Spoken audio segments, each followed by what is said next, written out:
Meta. Além.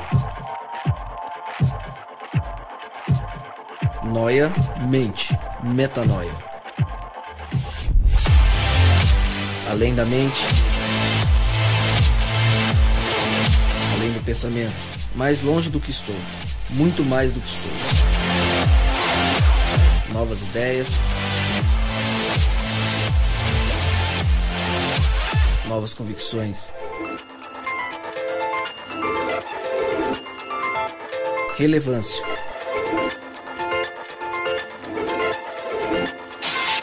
Plenitude. A busca pelo ideal.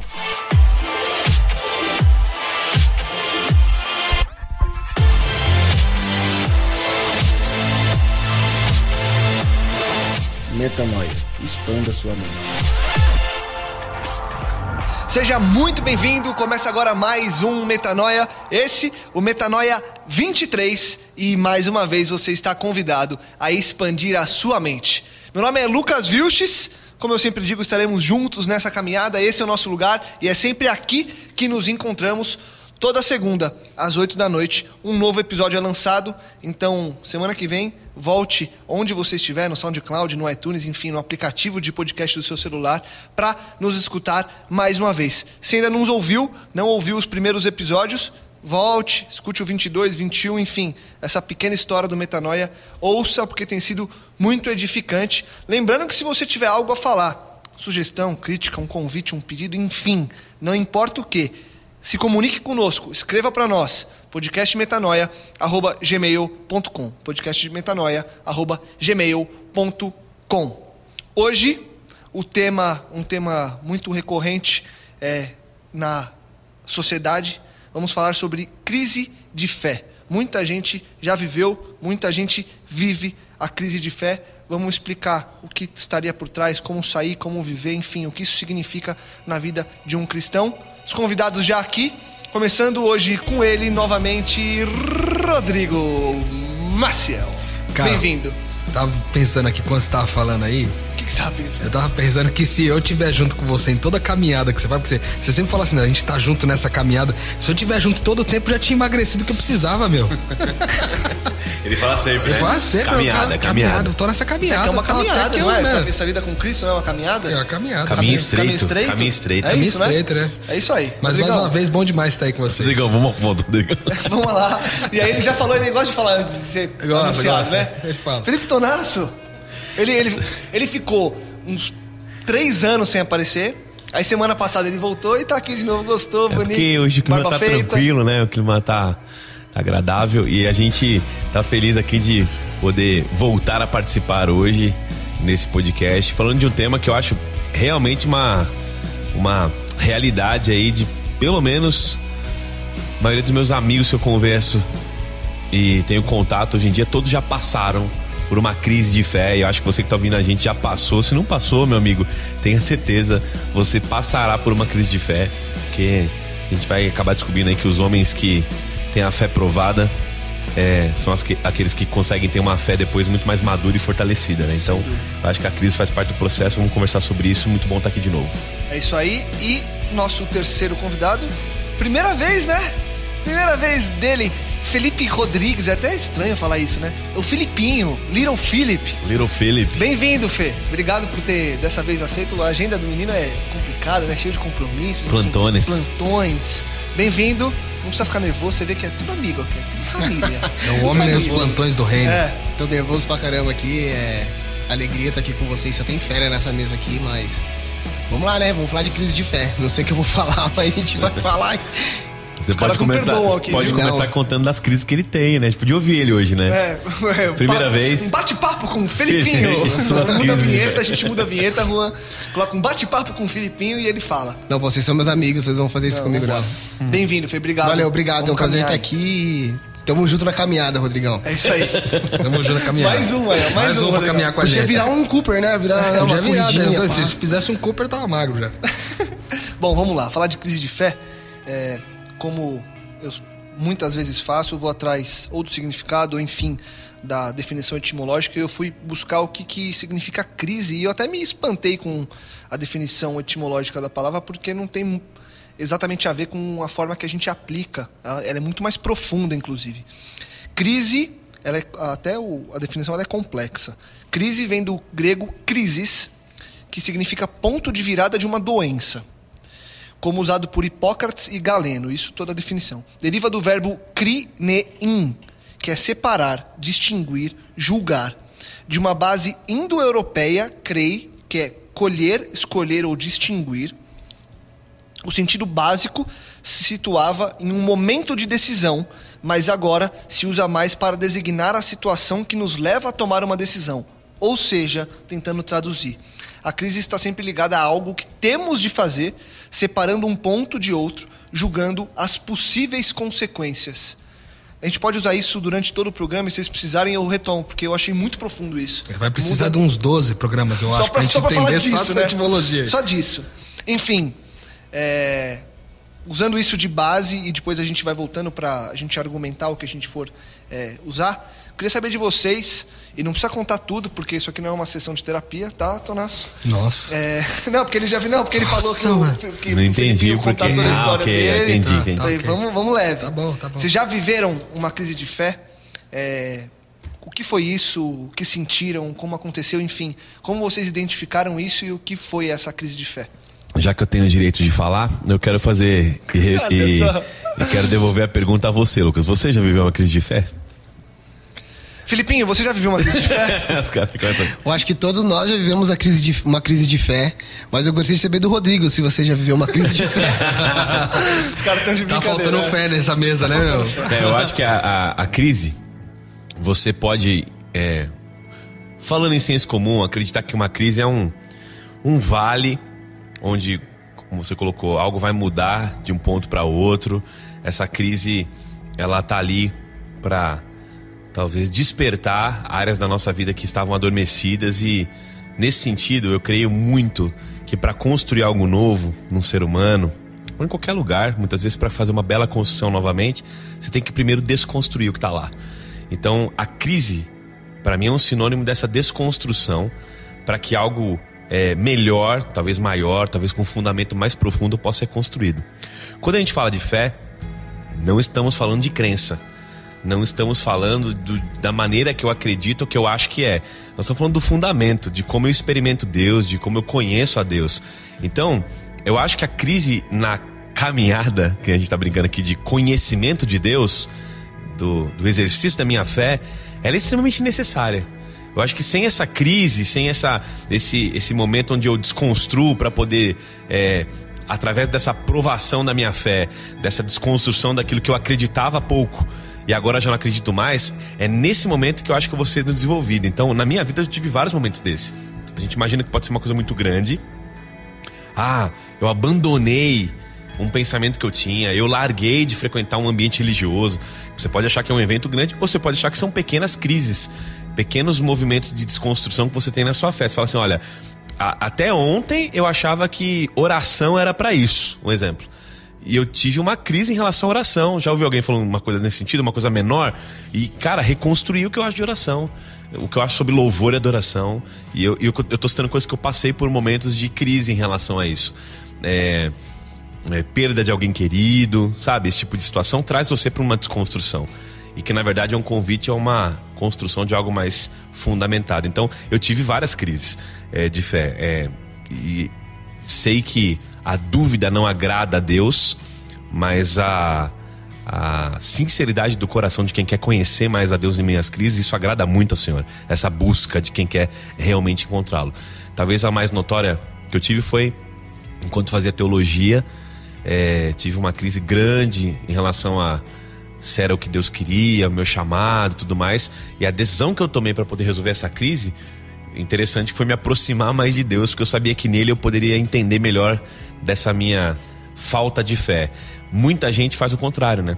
Para resolver a crise se afasta de Deus. Então eu acho que a gente vai poder falar de diferentes tipos de crise, como ela pode ser usada de maneira positiva na nossa vida. Eu enxergo dessa maneira bem tranquila em relação a isso. Ela é necessária, todo ser humano passou ou vai passar, e é a oportunidade que Deus dá para você de construir algo mais fundamentado nele. Então eu já tive as minhas, espero continuar tendo, se isso for para a glória de Deus. Muito massa, hein? O Felipe falou agora, eu também... Essa é uma coisa que naturalmente as pessoas não têm muita vontade de dizer, porque é quase que uma vergonha, né? Você ser tipo um crente e você ter crise de fé. Quer ser um homem de fé, você não é mais um homem de fé. Exatamente, porque fé é inabalável e tal, aquele negócio, né? E aí tem até uma música do CD novo dos Arraiz, que ele fala que é apenas a fé que se abalou, inabalável é, né? E eu gosto de pensar que a fé, ela não é uma empolgação intensa. A gente tem, às vezes, a sensação de achar... Às vezes a gente tem essa percepção de que a fé é algo que é uma empolgação, assim, é uma coisa que você quer muito, é uma empolgação que você tá ali buscando e tal, e quando essa empolgação acabou a fé. Na verdade, eu acho que a fé não é uma empolgação intensa, mas a fé é o que sobra quando a empolgação acaba. Então, no momento de crise, várias coisas são chacoalhadas, são mexidas, mas o que sobra? O que sobra é fé. Porque quando a gente está falando que a fé é o conhecimento que a gente tem de Deus, é o quanto a gente conhece de quem Deus é e de quem nós somos nele, quando a gente aprofunda a fé nesse sentido, a minha vida entrou em crise. Seja crise no casamento, crise com o meu filho doente, crise com o meu trabalho, desemprego, e aí isso abalou, a gente fala, né? Abalou a minha fé. Na verdade, não abalou a minha fé, abalou as estruturas, e o que fica no final é a sua fé. Percebe? Ela pode ser pequena, ou ela pode ser grande a partir do pressuposto que você entende que fé é conhecer a Deus. Então eu penso que se a fé é o que sobra quando a empolgação acaba, e a fé é o conhecimento que a gente tem de Deus, quanto mais eu conheço de Deus, maior é a minha fé quando a empolgação acaba. E pensando então nesse ponto, que até o Tonas trouxe, você também, que acaba sendo inevitável a gente passar por uma crise, porque faz parte desse processo. Cristo mesmo disse que a gente viveria aflições nesse mundo, e acredito que essas aflições possam estar relacionadas com essas pequenas ou grandes crises que a gente vive. E aí eu queria perguntar para vocês, enfim, do que vocês já leram, da bagagem, o que a Bíblia traz para a gente conseguir lidar com essas crises? Qual o conselho, e não que isso já encaminhe a gente para uma conclusão, não é isso, mas o que a Bíblia vai trazendo para a gente construir, para que quando a pessoa lidar com, na hora que ela se deparar com essa situação de que acho que estou em crise, onde ela vai buscar na palavra de Deus, de modo que ela consiga entrar num caminho novamente para fugir dessa crise? Eu vou pedir a palavra aqui, porque se eu deixar esses caras falar aqui, não sobra nada pra falar.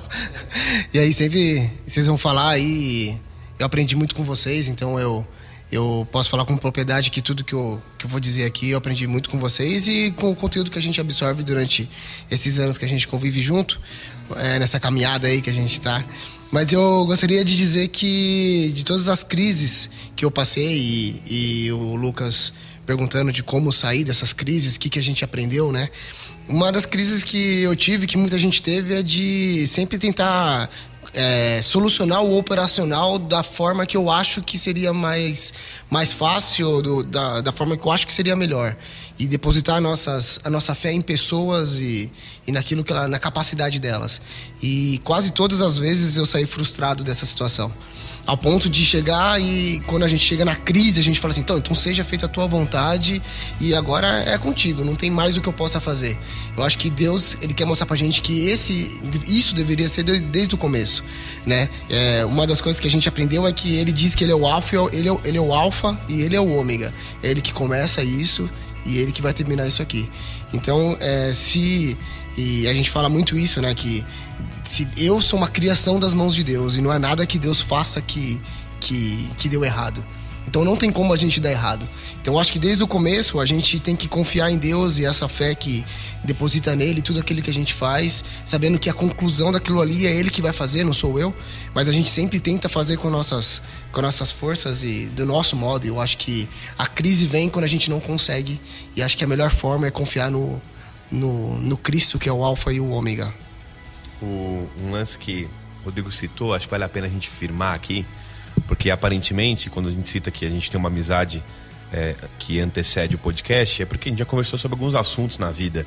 Mas se você que está ouvindo agora e talvez nem conhece a gente e está em algum lugar do Brasil ouvindo isso, até fora dele, quando o Rodrigo fala de confiança e de conhecimento, acho que vale a pena a gente pontuar isso aqui, para ficar mais claro, assim, porque é um conceito que a gente gostou de aprender juntos, e entender fé por aí é meio interessante para depois entrar na crise, né? Então, quando a gente fala de fé, e aí foi uma definição que eu usei bastante já em falas que eu tenho por aí, em sermões e tudo mais, quando a gente fala de fé, a gente geralmente, né, numa ilustração que a gente já ouviu, quando diz assim, vou falar 2 palavras, você que está ouvindo a gente aí no podcast agora, pensa em qual palavra que vem à sua mente primeiro quando eu falo fé: confiança ou conhecimento?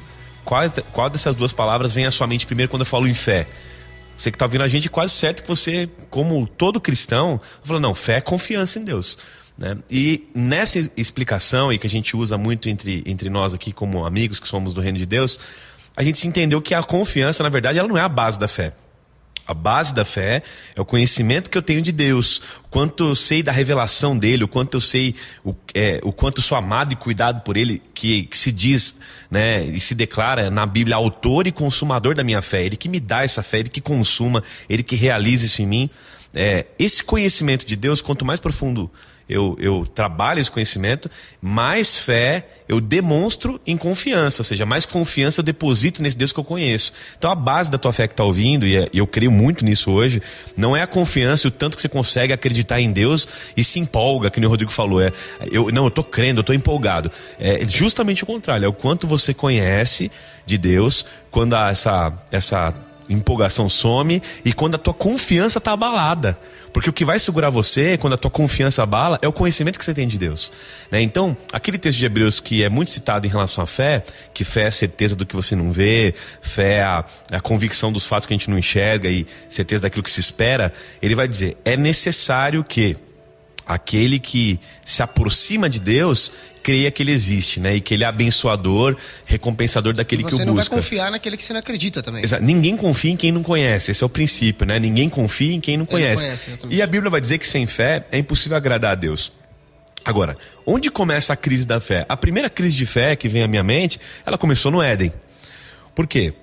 Quando Adão se esconde, você pode entender assim, bom, Adão conhecia Deus, certo? Andava com Deus na viração do dia e tal.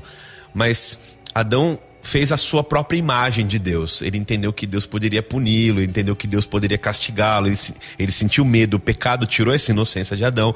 Então, a primeira crise de fé é de saber quem Deus era mesmo, Pai amoroso, nasceu na nossa humanidade em Adão. Ele fala assim, não, eu me escondi porque eu não sei, né? O senhor estava vindo, foi a mulher que o senhor me deu, foi a serpente. Aquele papo todo do Éden mostra alguém que não conhece verdadeiramente a Deus. Então, quando você passa uma crise na sua vida, na verdade ela é um eco dessa crise inicial, de não confiar no conhecimento que você tem de Deus, né? Você que é cristão e já passou por uma crise, meio uma perda de um relacionamento ou de alguém querido, como eu citei, que são as coisas que mais abalam a nossa vida, né? Fala, puxa, mas não é possível que Deus me ama, né? Não é possível que Deus está me ouvindo. Se Ele me ama mesmo, cadê Deus? Ou seja, essa é a fala de alguém que não está confiando, por quê? Porque talvez não esteja tão firmado no conhecimento do caráter de Deus, de quem Ele realmente é. Então eu percebo assim, para você que está ouvindo a gente, o primeiro caminho, e agora respondendo sua pergunta, depois dessa introdução, para fugir dessa crise é a sinceridade, cara.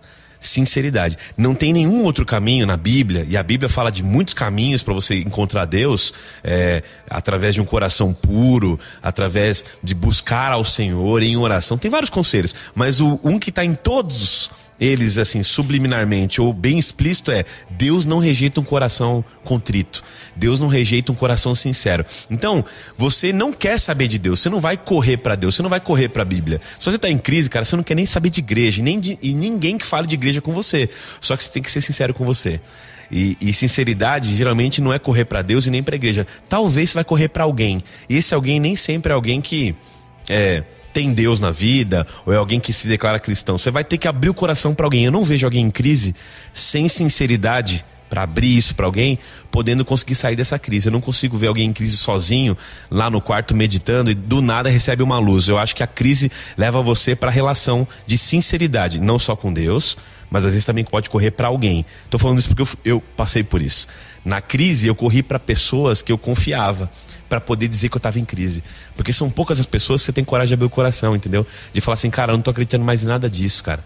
E aí, quando você conversa e abre o coração, você abre espaço, como eu falei no início, para que Deus construa algo novo.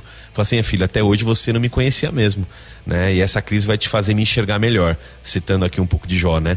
Você me ouvia, sabia falar de mim e me conhecia de ouvir falar, Jó fala, mas hoje eu te conheço, Senhor, eu te vejo. E Jó passou por uma crise de fé tremenda, no sentido de ver o caos acontecendo e ter que descobrir quem era Deus mesmo de verdade. Teve até diálogos com Deus profundos. Eu acho que a crise é um potencial tremendo na tua vida, de você que está ouvindo, para você conhecer mais de Deus, né, e poder traduzir isso em confiança. Então eu chego a dizer que a crise, posso ser mal interpretado, mas é uma bênção que Deus permite na nossa vida, cara, pra gente poder conhecê-lo melhor, sabe? E eu acho que o único meio de você entender a Deus é você sendo sincero, não tem outro meio. Por isso que eu falei, sinceridade pra mim é o único caminho da crise, né? O único meio de você conhecer realmente de quem Deus é você sendo sincero. Se você não for sincero, fica bem difícil você conhecer o Pai. A resposta também da sua pergunta, Lucas, você falou da questão bíblica, né? O Tonasso citou o texto de Hebreus, tem um texto de Romanos 10:17 que fala que a fé vem pelo ouvir e ouvir da palavra de Deus, né? E ao pensar sobre esse verso, a gente sempre fala aqui sobre a questão da identidade, de que nós somos filhos de Deus. Eu creio que a fé também é uma intimidade tão grande que eu tenho para com Deus, que resulta numa convicção inabalável que eu sou filho dele. Então, no final das contas, pode abalar tudo, mas se ficar no final das contas a certeza de que ainda sou filho dele, porque eu posso não conhecer talvez o caráter de Cristo, o caráter de Deus na sua amplitude, né? Na sua plenitude. Eu posso não conhecer o caráter de Deus assim, mas se eu conhecer o simples fato de que nós somos pai e filho, ele é meu pai e eu sou filho dele, saber que sou filho vai me ajudar muitas vezes em momentos de crise, entendeu? Então talvez o trabalho para você que está ouvindo a gente hoje, que não está em crise, nesse momento, vivendo uma crise de fé, talvez esse seja um bom momento para você conhecer mais de quem Deus é, percebe? Porque ao conhecer mais de quem Deus é, você vai entender mais essa convicção inabalável de que você é filho, vai ficar no final. Eu dou um exemplo, a gente já citou aqui, eu já falei aqui, eu acho que foi no assunto de morte, eu citei a questão da morte do meu pai, cara, e para mim, assim, foi um dos momentos de que abalou tudo, sabe? Quando anunciou que meu pai morreu, eu fiquei ali 5 minutos caçando a minha fé e não encontrava. E o que sobrou, e eu pude considerar que esse conceito ele é verdadeiro, porque o que sobrou foi uma convicção inabalável de que eu era filho, entendeu? E de que tudo que aconteceu não muda a situação de eu ser filho. E aí, o cara que está em crise também tem essa situação. Por isso que é importante entender a graça de Deus. Porque o cara que está em crise, às vezes ele se sente mal porque ele acha que ele está perdido, ele não está salvo em meio à crise. Só que se talvez a gente olhar para o ponto de vista da crise, como o Tonasso falou, sendo uma bênção na vida da gente, isso na verdade não é algo que te classifica como alguém não salvo. Não te classifica como alguém perdido, mas classifica você como alguém em processo de desenvolvimento, né? Em processo de crescimento. Então talvez a fé seja também uma disposição para a gente esperar aquilo que a gente não vê. Então tá abalando tudo. Você não consegue, cara, tá tudo bagunçado, você só tem a convicção de que você é filho. Essa convicção, esse conhecimento de que você é filho, te garante uma condição, uma disposição de esperar aquele momento passar também. Sim. Sabe? Porque às vezes você perdeu o emprego lá, tá desesperado, que já tá 6 meses sem emprego, 7 meses, 1 ano, e não rola emprego, e você fala, cara, e agora?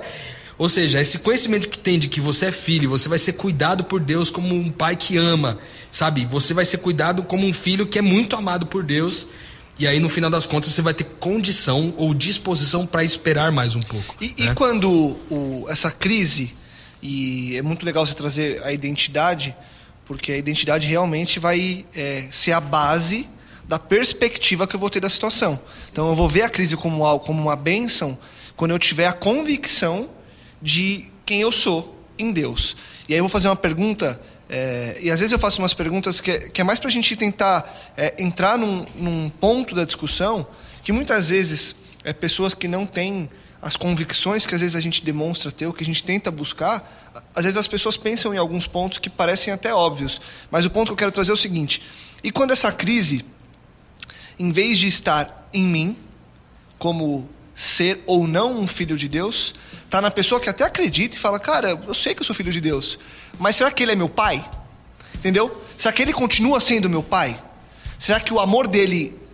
Por mim não se acabou? Exatamente. Eu sei aonde talvez a gente chegue, mas eu quero que a gente caminhe para chegar lá nesse ponto. Mas você entendeu onde eu tô querendo chegar?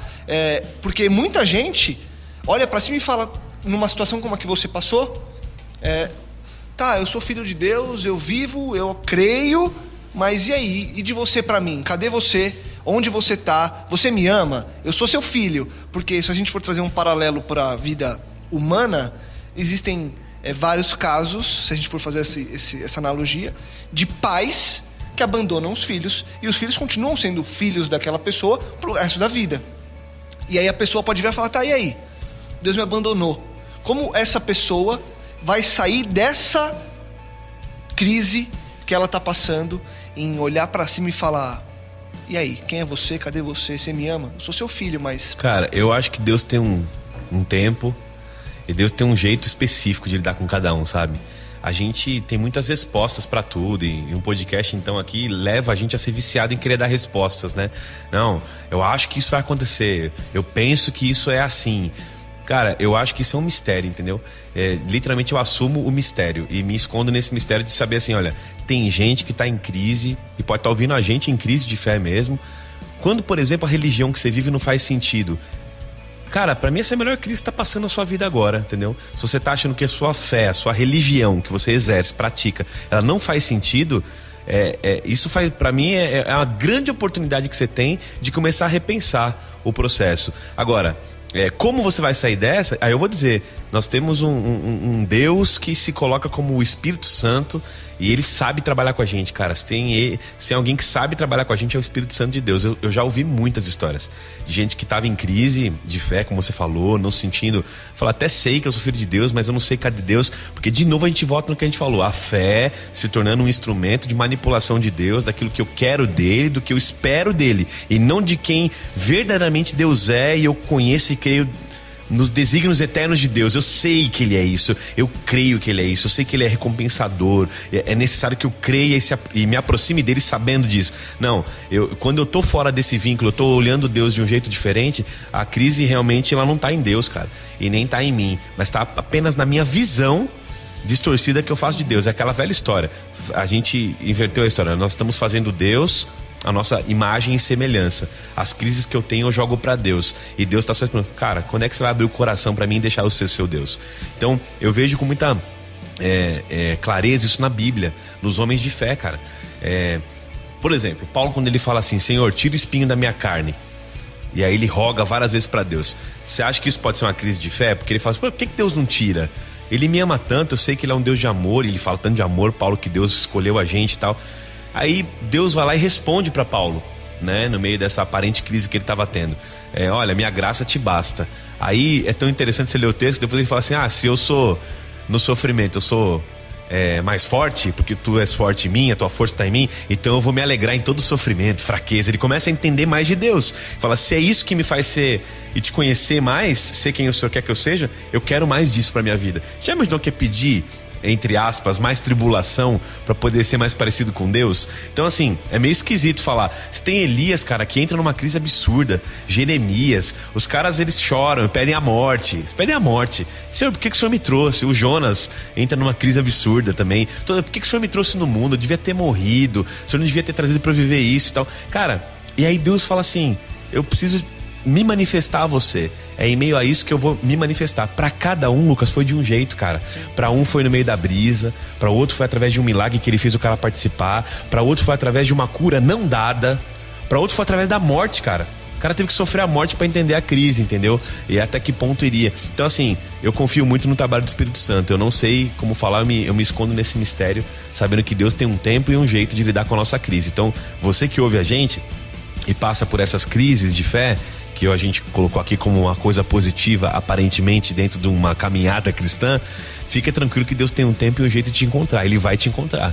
E quando Ele te encontrar, esteja disponível e sincero para poder ser trabalhado por Deus na tua fé. E o grande ponto que eu vejo, e até vou trazer uma história que ilustra bem isso, é que as pessoas, por entender e conhecer a Deus, elas têm que o máximo possível não se desesperar, né? Porque tem muita gente que passa por crises que para cada pessoa lida com a crise de uma forma. A sua, como você falou, foi de 5 minutos.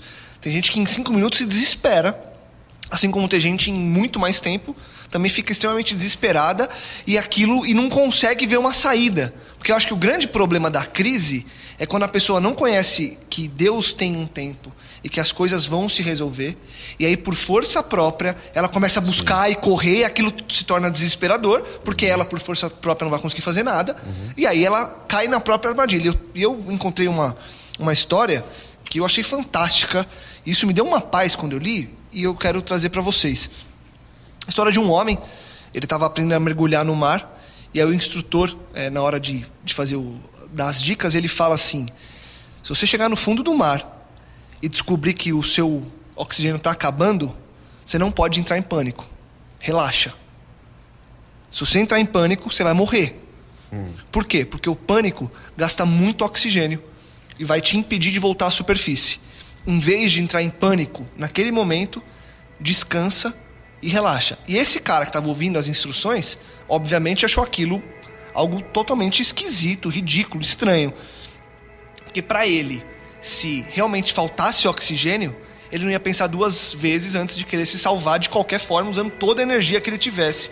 Porque era muito difícil acreditar no instrutor, mas o fato verdadeiro é que o instrutor tinha razão.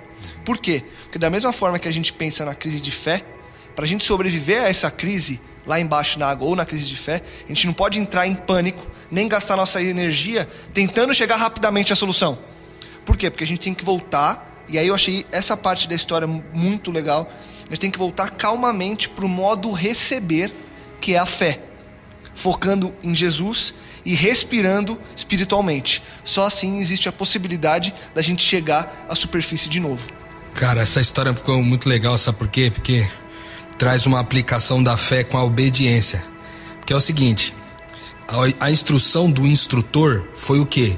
Se você ficar desesperado lá embaixo, não entre em desespero, relaxa, fica calmo para você não gastar oxigênio e ter uma chance de sobrevivência, né? E depois você fala na sequência que o cara, que a primeira coisa que o cara pensou, achou aquilo ridículo porque ele ia fazer algo para tentar o quê? Salvar a si mesmo. Exato. Né? E a Bíblia é clara em dizer que aquele que tenta salvar a si mesmo vai perder sua vida, mas aquele que tentar perder a sua vida em prol de um propósito maior, que é o propósito de Cristo na nossa vida, esse vai encontrar a vida. E aí, fazendo essa aplicação com a obediência, eu gosto de pensar que obedecer, a obediência não é fazer aquilo que faz sentido. Sim. Obediência não é fazer aquilo que faz sentido, mas a obediência é para se submeter a Deus naquilo que não faz sentido. Entendeu? Então na crise sempre acontece que cara, nada tá fazendo sentido aqui. Só que o que eu conheço de Deus, das orientações que Ele me deu, quando Ele disse, lá no fundo do mar, não desespera quando você ficar sem oxigênio, tal. Essas instruções que eu pude conhecer em Deus, através da palavra dEle, porque a fé vem pelo ouvir e ouvir da palavra, vai me ajudar a obedecer a Ele, me submetendo a Ele naquilo que não faz sentido. Cara, pro cara que ia mergulhar agora, não fazia sentido nenhum não ficar desesperado. Sem dúvida. Né? Mas era nisso que ele tinha que obedecer. Percebe? Então obedecer a Deus no momento de crise de fé. Por isso que é importante saber o que Ele quer de nós, porque daí a gente pode obedecê-lo e ao obedecer poder esperar para que a crise acabar e aí a gente conseguir assumir a vida novamente, né? É legal que você falou aí, porque o cara que tá desesperado, ele tenta se salvar com as suas próprias forças. Ele acredita que o máximo de força que ele fizer vai fazer ele voltar mais rápido à superfície para receber de volta a vida, né? E só mata. Eu gosto de pensar também que, assim, Paulo, né, ele diz que a gente só vai amar Cristo. É Paulo que diz? Se a gente só vai amar Cristo quando a gente amar o nosso irmão, né? Cristo dizendo, né? Não tem como você amar a Deus se você não amar o seu irmão. João dizendo. Não tem como você amar a Deus se você não amar o seu irmão. Então eu acredito que fé também não é de fora o íntimo. Eu acho que fé não tem somente a ver entre eu e Deus. Acho que tem muito a ver em conhecer a Deus e ser próximo dele. Mas é impossível eu amar a Deus se não amar o meu irmão. E não é possível ter fé em Deus se eu não tiver fé também no meu irmão. Não adianta nada eu ser fiel a Deus na igreja, tá tudo certo ali, mas eu odeio a minha irmã mesmo, ou eu não falo com o meu irmão, ou eu já briguei com meu vizinho e não me reconcilio com ele. Eu acho que fé tem muito a ver com isso também. Eu acho que as nossas crises, elas não partem somente de entre eu e Deus. Porque quando o Rodrigo estava lá no momento mais difícil da vida dele, que foi na perda do pai dele, a gente estava lá. Os amigos dele estavam lá. E em todo o tempo amo o amigo, e na angústia nasce o irmão. Então eu acredito que talvez a fé dele abalada, nós como pequenos cristos que estávamos ali, a gente está ali como irmão para restabelecer a sua fé. Então eu acho que em toda crise também a gente tem que olhar pro irmão que está do lado, e quando ele estiver passando por uma crise, eu posso ser Cristo na vida dele. A gente espera muito uma resposta de Deus, o Deus presente, o Deus que coloca a mão, o Deus que vai ressuscitar, mas a gente pode olhar pro lado e ver um Cristo que está do lado, e um abraço de Deus em mim, aquele irmão que está do meu lado.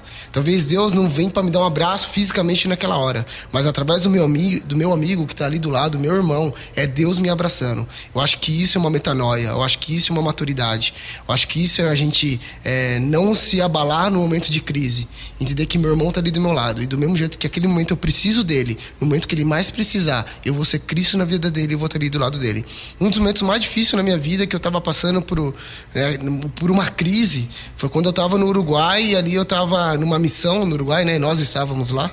E passando várias coisas na minha cabeça. E o Rodrigo me chamou um dia para conversar à noite.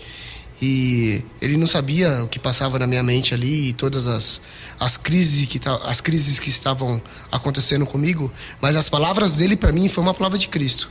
E ali naquela noite no Uruguai ele me tirou da crise e me trouxe para a conversão. Então eu acredito que Deus usa as pessoas, e acho que o tempo todo é Deus pensando de uma forma particular. Como que eu vou mostrar para você que eu tô aqui?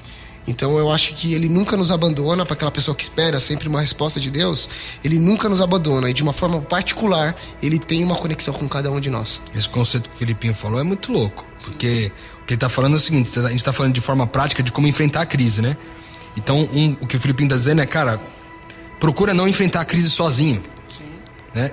Procura se aproximar de amigos espirituais, de pessoas que possam ser para você a certeza da sua identidade na hora que faltar isso. Porque se a gente falou aqui que a fé é o resultado, é como resultado uma convicção inabalável de que eu sou filho de Deus, se em algum momento isso der uma balançada e faltar uma palavra amiga, alguém que é seguro de que é filho de Deus, pode trazer de volta a minha convicção de identidade. E a gente também pode estar seguro. A gente pode estar seguro. A gente conhece pessoas que estão em crise. E a gente faz o quê? Vem cá que eu vou orar por você. Pelo amor de Deus. A pessoa está em crise, vira para você e fala assim: eu estou passando por uma crise. E você fala assim: vem cá. Ora e fala assim: Senhor, tira ela da crise. Mas Deus está te colocando na vida dela para almoçar com ela, para ir na casa dela, para qual é a tua crise? Vamos sentar, vamos conversar. E às vezes você vai lá e fala assim: eu tenho fé que Deus vai agir. Não, meu querido. É o discurso de Tiago entre a fé viva e a fé morta. A fé viva vem acompanhada das obras. Então assim, Deus colocou você na vida dela. O que Deus vai fazer eu já sei. Agora eu tô preocupado em o que você vai fazer para ajudar essa pessoa a sair da crise. Não, eu ia falar que da mesma forma que as pessoas são respostas muitas vezes para nossa crise, elas muitas vezes são as causadoras da crise. Um relacionamento que se quebra, um pai ausente, né? Uma situação como essa que a gente passa, você desacredita primeiro da humanidade, depois basicamente você passa falando: quer saber, eu não acredito mais nem que Deus exista, né? Então nesse processo a Bíblia ela sempre olha de uma perspectiva muito espiritual. Quando eu digo espiritual, eu quero dizer assim, aquilo que nos pode tocar, não se pode ver, né? Paulo, quando ele fala para Coríntios, ele fala, eu até abri o texto para lembrar, que ele fala assim, ó: é por isso que a gente não vive desanimado. Ele diz, porque embora exteriormente a gente está desgastando o nosso corpo, interiormente a gente vai sendo renovado dia após dia. Então a crise pode desgastar você emocionalmente, você pode não estar vivendo um momento de plenitude na sua vida exterior, mas Deus vai usar isso aí para renovar seu homem interior. Aí ele vai dizer assim: pois os nossos sofrimentos leves e momentâneos estão produzindo para nós uma glória eterna que pesa muito mais do que todos os sofrimentos juntos. Ele vai dizer, e assim a gente pode fixar os olhos naquilo que a gente não vê, mas não naquilo que se vê, pois o que se vê é transitório, mas o que não se vê é eterno. Então, o que eu queria dizer com isso é assim: às vezes e nas crises que eu enxergo na Bíblia, de homens de fé que foram moldados por Deus em meio à crise, cara, entrar na sinceridade com Deus, num diálogo sério com Deus assim, pode ser um negócio revelador, sabe? Porque quando você está em crise, a gente está vivendo um ambiente, Lucas, religioso, que muitas vezes a crise ela é tida como fraqueza. Você é quase um herege, cara, se você desconfiar de algumas coisas que Deus já disse, entendeu? Você é tido como um herege num grupo de amigos cristãos que... mas eu não tô muito não boto mais fé nisso, não. Com certeza. Aí o cara fala assim, pô, irmão, desculpa aí, mas você tem que repensar sua vida cristã. Ninguém dá direito você até a crise, entendeu? Então, eu não tô aqui valorizando que todo mundo saia duvidando de tudo, mas eu tô dizendo assim, se você tá passando por isso ou passa por isso, cara, isso é fundamental para que você entre em diálogo com Deus e permita, na sinceridade do seu coração, conhecer mais de Deus, porque toda vez que você consegue, no ambiente religioso, duvidar ou questionar algo, cara, das experiências que eu tenho pessoais, a pessoa que se renovou, ela falou, cara, eu tive que passar pelo que eu passei para hoje entender o que eu entendo, para hoje ser quem eu sou. Então, a crise, eu vou repetir o que eu tô falando, pode ser um presente de Deus na nossa vida. Eu gosto de encarar assim. Você vai sofrer, como o Paulo falou, exteriormente vai estar se desgastando, mas seu homem interior vai ter uma oportunidade de se renovar, porque você vai passar a enxergar aquilo que não se vê e parar de acreditar e botar sua confiança naquilo que se vê, porque isso é transitório. A pergunta que fica às vezes é possível a gente gerar um testemunho sem sofrimento, sem crise? Cara, é muito difícil você encontrar alguém que só tem vitória pra contar, né, cara? É muito difícil, cara. E você nem bota muita fé, entendeu? Percebe como a gente cai em descrédito quando sua vida é só um mar de rosas? Sim. Cara, é que dá tudo certo, tá tudo bem na minha família, eu nunca perdi ninguém, eu não sei o que é isso, eu nunca passei por isso. Aí o cara olha pra você e fala assim, então o que você quer me ensinar, cara? Não entendeu? Tem nada pra ensinar, porque entendeu? Você não tem nada pra me ensinar. Eu quero saber alguém que se lascou e que teve crise e pensou. Por que a gente gosta de falar com gente mais velha quando é adolescente, por exemplo? Ver um cara do bem falar com você. Ele olha pra você, é porque eu já passei porque você tá passando, cara. As crises que você tá tendo agora, eu já vivi todas elas, irmão. Eu já não gostei do meu corpo, eu já não gostei já fui rejeitado por namorada, já perdi emprego, não sabia qual carreira seguir. Quando você vê um cara que já passou por isso e tá firme, ele fala, aí você entende. Então, assim, por isso que eu olho que esse sofrimento, essa crise, cara, é a pedagogia de Deus pra te fazer um homem segundo o coração dele, entendeu? Exatamente. E quanto mais fraco você é, mais forte Deus é em você. E com base no que a gente tá falando e no que a gente sempre traz aqui no Metanoia, o mais importante sempre vai ser a perspectiva que a gente tem. Por quê? Porque de acordo com a forma que eu olhar, eu vou conseguir achar o caminho certo pelo qual eu tenho que ir. Então, o que eu quero dizer com isso? A gente sempre fala, o Rodrigo traz bastante, o Felipe traz bastante, que o mais importante, e é essa história que eu trouxe também vem nisso, é eu não olhar pra mim. Porque a Bíblia também diz que aquele que tenta salvar a si mesmo vai se perder. E aí o que eu penso com isso? E eu comecei a fazer, enquanto vocês falavam, um exercício na minha cabeça. Vamos imaginar agora, que o mundo inteiro entra em crise de fé. Que todos os cristãos, todos, tá? 100%, entram em crise. Alguém tem que sair. Só que aí não tem ninguém para me ajudar. Quem vai ser o primeiro a não buscar a si e falar, cara, eu vou tentar resolver o problema dele, em vez de resolver o meu? Porque se eu resolver o dele e ele tiver a fé que ele precisa, talvez ele seja o cara que consiga adiante, e de um em um a gente vai resolver as crises que tem. Então, assim, se hoje o mundo tivesse completo de crise, quem ia ser essa pessoa que ia abrir mão de resolver o próprio problema e, em vez de olhar para Deus e falar, eu quero me salvar, não aguento mais, você não existe, olhar para o cara e falar, cara, peraí, ele tá muito mal, então eu preciso ajudá-lo de alguma forma para que ele se encontre nas dúvidas dele, e talvez ele seja a ferramenta para depois me ajudar e ajudar tanta gente, tirar tanta gente de crises que vivem todos os dias. E eu não vejo um mundo diferente disso, Lucas. Você está descrevendo que, para mim, isso é a realidade. A gente vive uma crise de identidade, de espiritualidade generalizada. Há uma busca por referenciais, cara, de pessoas que já tiveram a fé moldada para que eu possa seguir esse caminho também. Porque quando eu não tenho o Cristo vivo andando entre mim, eu tenho os Cristos que manifestam o caráter dele, que são meus amigos, são pessoas que andam ao meu redor. Hoje a gente está vivendo essa crise. Eu acho que não é muito diferente dessa historinha que você inventou aqui agora, dessa metáfora. Eu acho que a grande pergunta é, eu vou continuar lidando com as minhas crises constantes e talvez como cristão nunca vou amadurecer, ou vou permitir que minhas crises, cara, me fortaleçam para que eu possa sanar crises de irmãos ao meu lado. Que a grande sacada é que a gente quer viver sempre olhando para...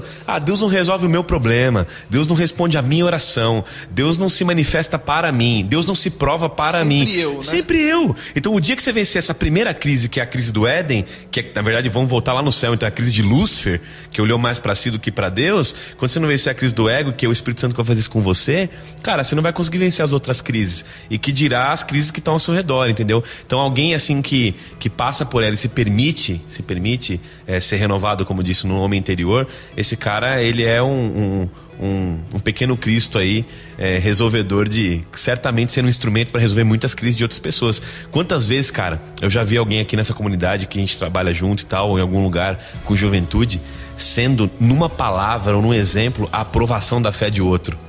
De falar assim, irmão, você tem que crer porque eu creio, cara. Eu sei que se você não consegue orar, se você não consegue falar, cara, eu falo por você, irmão. Você pode nem acreditar, mas eu vou estar falando por você. Só do cara falar isso com tanta convicção, porque ele sabe o que é. O cara fala assim, poder, lógico que é poder. Aí o cara fala assim, puxa, mas ele falou do jeito, eu queria poder ter isso, entendeu? E aí pode ser pior porque o cara fala, eu não tenho mesmo, agora que eu vou pra crise mesmo. Ou pode ser a luz que o cara fala, cara, é possível, se esse cara vive isso eu também posso. Isso. Percebe? Então eu acho que falta referência e falta a gente parar de olhar para as nossas crises, realmente, como você falou, para tentar deixar de resolver, Deus resolver as nossas crises pra gente conseguir ser bênção pros outros, né? E você fez uma pergunta, né, tipo, quem nessa história onde o mundo inteiro está em crise, os 7 bilhões de pessoas. Já tem mais de 7, quase 8 bilhões de pessoas no mundo. No total dessas pessoas, quem vão ser as pessoas que vão deixar de olhar pro seu próprio umbigo na crise e vão olhar pro umbigo do outro? Isso tem muito a ver com o que a gente falou da simplicidade na semana passada, né? Quem vai ser esse cara? Eu estou seguro que eu sei essa resposta. Um filho de Deus convicto, cara. Esse não é um só, mas é a família de Deus que está espalhada pelo mundo inteiro, em diversas religiões, diversas denominações. É um povo que se levanta. Esse povo que se levanta para olhar para o outro na convicção de que ele será cuidado por Deus, mesmo que eventualmente isso acabe em morte. Se chegar em morte, como diz Paulo, chegou ao ponto do lucro, né? Chegou a visão do ápice, né? Que Paulo disse, o viver é Cristo, mas morrer para mim é lucro. Esse sacrifício diário eu tô disposto a fazer, mas se eu morrer, eu cumpri minha proposta, tá tudo certo. Perfeito. Então, o que você colocou é muito forte, cara. Porque o que você tá querendo dizer aí, Lucas, é o seguinte, que quando eu estiver em crise, talvez uma boa alternativa na crise seja ajudar o outro na crise dele, enquanto Deus te ajuda a resolver a sua. E note, cara, a gente não tá falando aqui de depressão, a gente tá falando de coisas que são crise de fé de pessoas que comuns, né? Não são patologias. Porque senão você tá confundindo a gente falando, né? Que tem gente que não tem condição nenhuma, física, emocional, mental, química, de conseguir construir uma relação. Eu tô falando de alguém que tá vivendo uma vida, mas tá desacreditado, como a gente tem visto aí, poxa, pelo menos minha timeline do Facebook, cada vez mais cresce o número de pessoas que são meus amigos pessoais que estão em crise, cara. Sim. Que já não acreditam mais no evangelho, na igreja, na comunidade de fé. Então, a parada é que essa pessoa ela tá fechada no mundo dela. E não dá pra ver isso ficar indiferente, entendeu? Sim. Acho que o chamado que você deixou pra gente é literalmente assim, em meio às minhas crises, Senhor, me faz uma bênção pra essas pessoas também. Muito bom. Se na crise de fé você ainda continuar precisando de algo e que a gente possa ajudar de alguma forma, vai ser sempre bênção. E por isso eu faço mais uma vez aquele convite de, se for do seu interesse, entre em contato com a gente, faça parte dessa família. Não viva sozinho essa crise de fé. Se você estiver sozinho aí, estamos aqui. Sinta-se abraçado. Mande seu e-mail para nós, podcastmetanoia@gmail.com. Rô, Filipinho, Felipe, mais uma vez obrigado. Para você eu deixo aquele convite de todo o capítulo. Compartilhe, divulgue e ajude que mais pessoas também possam expandir a mente como a gente expandiu hoje e como, se Deus quiser, você também tenha expandido. Semana que vem a gente volta com muito mais. Não, só vou falar um dado aqui que eu acabei de corrigir. 7 bilhões 399 milhões de pessoas no mundo e crescendo a cada segundo aqui no site em tempo real. Aí eu fiquei pensando assim, quanta crise está acontecendo nesse mundo agora? 7 bilhões 399 milhões. Milhões, 7, vamos colocar assim, 7 bilhões e 400 milhões de pessoas. Quase 7 Tem bilhões muita crise acontecendo e Deus está interessado em resolver cada uma delas para fortalecer a nossa fé e usar a gente como instrumento. Exatamente. Né? Seja você instrumento aí e compartilhe para que mais pessoas também sejam um instrumento mundo afora para que esses 7 bilhões conheçam a Cristo e que a gente possa viver a plenitude do reino dele aqui e a hora que ele voltar. É isso, semana que vem a gente está de volta com o Metanoia. Metanoia, expanda a sua mente.